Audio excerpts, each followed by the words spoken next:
এটার কয়েল না, এটা হচ্ছে এটার কয়েল। তো এখানে আমরা দুটি টার্মিনাল, এই দুটা একই কয়েল টার্মিনাল পাইলাম। এখন ভিতরে একটি তার আর হচ্ছে একটি তার, এই যে এই দুইটা মিলিয়ে একটি কয়েল। তো এখন আমরা যদি এই যে চারটি তার আপনারা দেখতে পাচ্ছেন কিনা আপনাদের একটু ভালো করে আগে দেখিয়ে দিই। দেখুন, এই হচ্ছে একটি তার আর এখানে একটি তার, তাহলে টোটাল কয়টা তার হলো? দুইটা। আর এই পাশে দেখুন, এই হচ্ছে একটি তার, আর এই পাশে দেখুন এখানে একটি তার। তাহলে টোটাল তার হচ্ছে চারটা। এই চারটা তারের মধ্যে দুটা তার শর্ট হবে।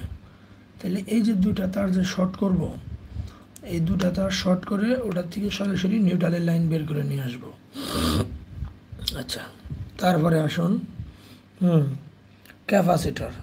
তাহলে বাকি দুটা তার থাকবে, ওই দুটা তার থেকে বের হয়ে এসে ক্যাপাসিটরের লাইন হবে। সো গাইস, আশা করি বুঝতে পেরেছেন।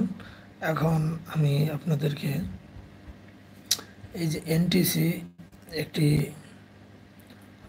থার্মোস্ট্যাট, এটি হিটের মাধ্যমে কাজ করে। হিট দিবেন, এনসি হয়ে যাবে, হিট দিবেন না, এনও হয়ে যাবে। তো এটার একটা ম্যাক্সিমাম টেম্পারেচার আছে 125 ডিগ্রি। একটু ভালো করে খেয়াল করে দেখুন, এখানে 125 ডিগ্রি লেখা আছে। 125 ডিগ্রি, এটা 6 অ্যাম্পিয়ার পর্যন্ত আউটপুট দিতে পারবে। সো এটি আর প্রয়োজন নেই আমাদের, আমরা হিসাব করে ইউজ করব, তাহলে আর সমস্যা হবে না। আচ্ছা, এখানে আনুন, এটা দেখা, এটি একটি ক্যাপাসিটর, একটি 1.5 মাইক্রোফ্যারাডের ক্যাপাসিটর।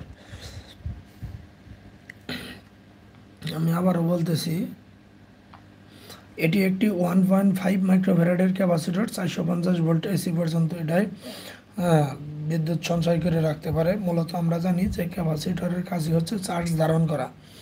তো চার্জ ধারণ করে রাখতে পারবে 450 ভোল্ট পর্যন্ত। 1.5 মাইক্রোফ্যারাড মানে ওর ক্ষমতা, ও কী পরিমাণ পাওয়ার খাটাইতে পারবে এটার মধ্যে, সেটাই হচ্ছে আর 1.5 মাইক্রোফ্যারাড। মাইক্রোফ্যারাড বলতে আমরা বুঝি যে ও কতটুকু পরিমাণ শক্তিতে কাজ করতে পারবে। তো এখানে ভোল্টেজ দেওয়া আছে 450 ভোল্ট পর্যন্ত ম্যাক্সিমাম ভোল্টেজে কাজ করতে পারবে। ঠিক আছে।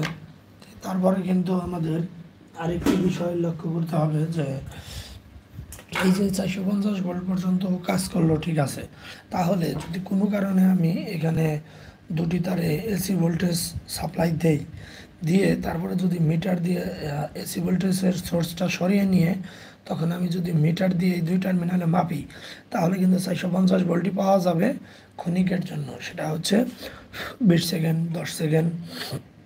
তারপর আস্তে আস্তে কিন্তু ক্যাপাসিটরের চার্জ অটোমেটিক ডিসচার্জ হয়ে যায়। মানে ক্যাপাসিটর কিন্তু ক্যাপাসিটর কিন্তু ব্যাটারির মতো সর্বক্ষণিক চার্জ ধরে রাখতে পারে না, জাস্ট ক্ষণিকের জন্য চার্জ ধরে রাখে। তো এই ক্ষণিকের চার্জ দিয়েই আমরা সার্কিটে বিভিন্ন কাজ করে থাকি, যে কাজগুলোর মধ্য দিয়ে অনেকগুলো পার্টস অ্যাক্টিভ থাকে এই সামান্য ক্ষণিকের চার্জ দিয়ে। তো এটি ক্যাপাসিটর, এটি লাগানো থাকে হচ্ছে এই ইন্ডাকশন মোটরের। তো এই মোটরের যে আমি আপনাদেরকে 4টি টার্মিনাল দেখিয়েছি,